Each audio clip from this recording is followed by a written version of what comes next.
Are you ready to take some bandwidth back, Virgo? Okay.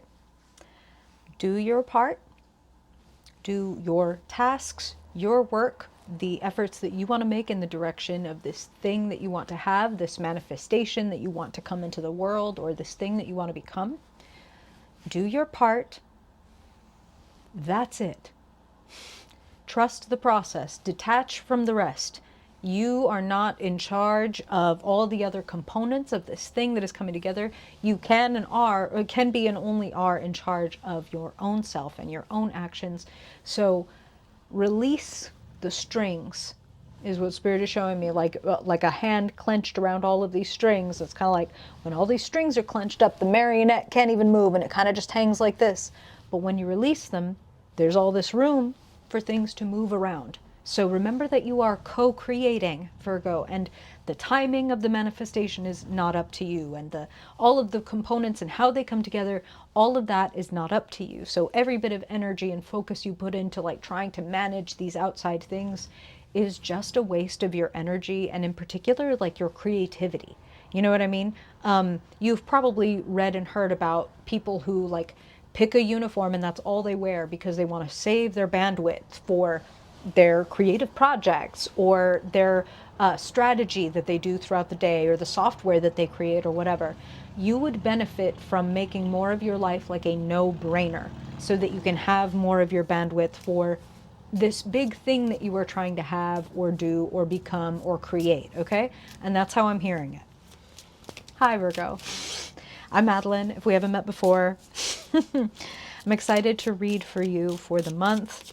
As always, I will pull a persona card to look at how you're showing up, what aspects of yourself that Spirit wants to highlight. And then we're going to get a look at where you are, where you've been, and where you're headed, and what Spirit wants to offer you as guidance to navigate the themes showing up in the month of September. So thank you, guardians and guides, spirits who watch over and assist Virgo people, those who carry the archetype of Virgo, Virgo sun, Virgo moon, Virgo rising and dominant people, sixth house people, Spirit. What do those who have come to Earth under the Virgo archetype need to know for their highest good? Rude! Rude! The worst part, y'all, is he's only turning on these sirens because he wants to turn against traffic, and it's busy traffic right now. He's not following anybody. That siren went right off. How annoying is that? Is that metaphorical for anybody? Any Virgos listening? Y'all experiencing anybody kind of throwing their weight around for no reason? Because that's an interesting little archetype to, a little metaphorical situation to happen right in front of me while we're doing your cards. Anyway. All right. Virgo, in the month of September, Spirit.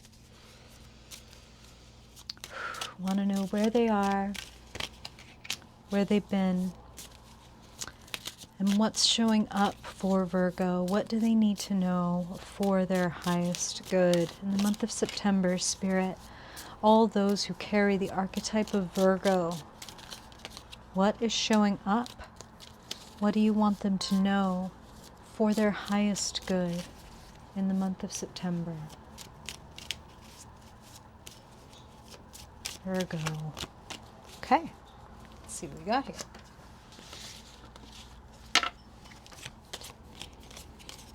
Perfect. Virgo. Virgo in the month of September. Virgo. Okay.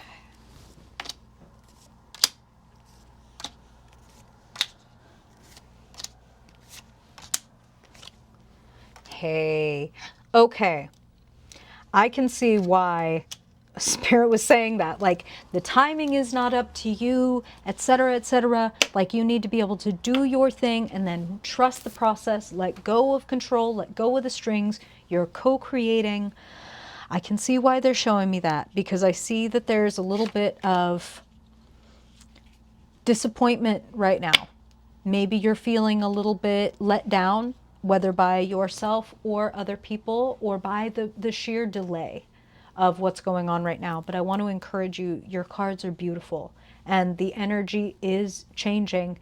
And I actually feel like you've already taken some necessary steps for things to head in the right direction. So we're going to talk about it. You're coming through as the Page of Wands. Pages are youthful, they're curious, and the Page of Wands in particular is adventurous, is bold, is charismatic, and curious about the world, and wants to go out and wants to also share. Wants to share their warmth, wants to share their sparkle and their vitality with the world. So you have a warm message that you want to share with the rest of the world. And Spirit is like, this is a long venture that you're on. They're really highlighting, if you kind of zoom in on the Page of Wands there, they're highlighting how the page is looking at these far away mountains in this rendering of the card. What you want is very big and it's long range. And so that's why Spirit is telling you, please don't get hung up on like, well, where is it? Where is it? Where is it? Where is it? Where is it? When is it? When is it? When is it? When is it? Because that just gets exhausting mentally for you and can lead to kind of this dejection that I'm seeing in the present moment with this Three of Swords. Hello, can we get there? Yes, we can. So we start in the recent past with the Ace of Swords, a very clear conversation. That's what I'm hearing, like cutting through the bullshit, having kind of a come to Jesus or a State of the Union, or, and for some of you, this is like a fresh new beginning. Like, this is how I want to do things from here on out. This is how it's going. And not everybody's going to like it. I'm hearing a few different things. So great time to remind you, I'm an intuitive reader, Virgo. So the cards are a great jumping off point, but I'm a medium. So Spirit is talking and they're showing me some different things for different Virgos, right? One of the ways that they're showing this to me is some of you have had to state your case or like create a boundary. And now it's like, here are the consequences of stating that case or creating that boundary. Is there's a little bit of separation, or there's a little bit of, wow, after I told that person that I wasn't going to let them walk all over me, or after I told that person I wasn't going to be able to help them with that thing, or after I told that person, well, this is what I'm going to need from you in order to go forward or to complete this or whatever, they started icing me out, or they gave me the feeling of cold shoulder or whatever. If you are being left out or feeling separate or isolated in any way, I encourage you to take that for what it is and to use that to turn toward yourself and reflect. Reflect on what that's showing to you. Reflect on like, okay, so what is this external mirror of this rejection or this isolation or this whatever? What is it showing to me? Here's a hint. It's not showing you you're a bad person or you're dumb or you did it wrong or no one's ever gonna, no. Nothing like that. It's what is the real truth here?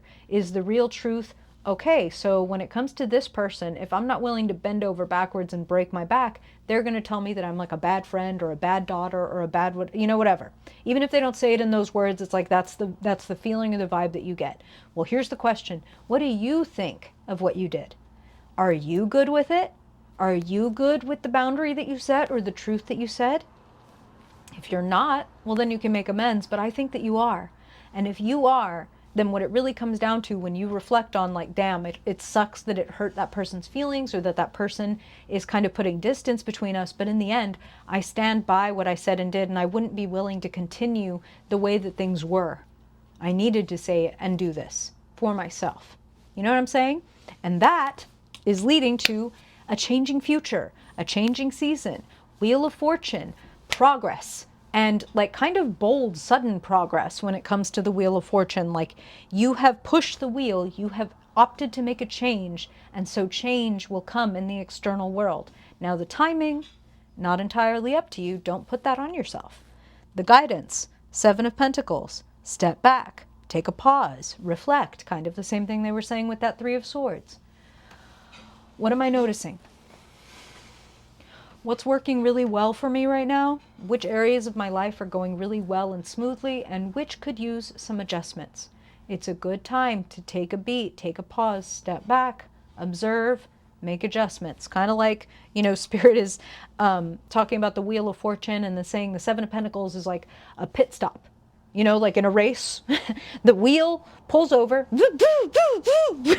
doing our little pit stop thing, get everything ready, make our little adjustments, and then off you go again. So if you're at a Three of Swords moment where you're being left alone in some reflection or feeling unseen or unheard in some way, take that pit stop for what it is, make any adjustments that you need to make, and then keep on going. The energy around and available to you is gorgeous. Number 3 of the major arcana, the Empress. That number 3 is the number for manifestation. You got one person, you got some thoughts. You got another person in the room to bounce that off of. The two of them can synthesize something new. So I feel also that that's telling me that some of you are working with someone else. And energy around and available, it's luxury, it's upgrade, it's being able to receive.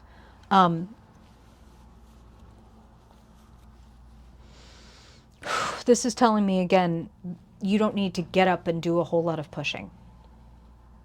You have set things in motion. Do your part, trust the process. Do your part, trust the process. And if you've done your part and all that's left to do is sit back and wait, then sit back and wait and have a good time while you do it. The hopes and fears, a whole new beginning, 0, fresh start, out of the cave. Are some of you like, I want to leave this relationship, or I want to leave this job, I want a completely fresh start. That might be what your Three of Swords is leading to for some of you. We had to come to Jesus, we had a State of the Union, and you know what? Walking away. Starting completely new. Or even, okay, I'm not walking away, of course, maybe I don't end the relationship with my brother or whatever, even though we had this big fight, but I'm dusting myself off and approaching this from a completely different way from now on. Fresh start. I get to be who I am. I'm not going to operate in these old ways. That's what I'm hearing. In the key position, the Star.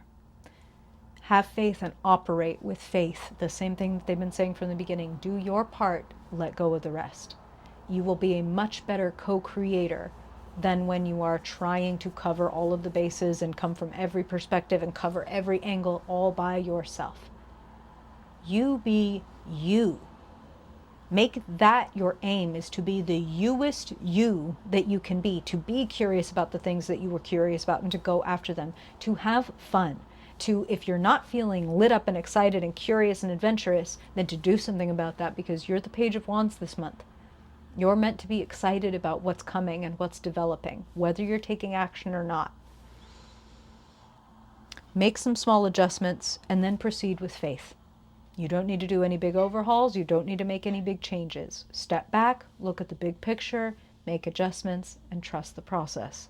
You are heading in a gorgeous direction. Do not close off.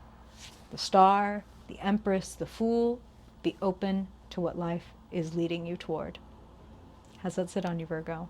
I hope that's helpful. This is a very exciting reading. I'm very curious to hear what's going on with you. Let me know down below if you feel like it. Appreciate you being with me, and if I don't see you before then I hope I will see you in your mid-month reading. Bye, Virgo.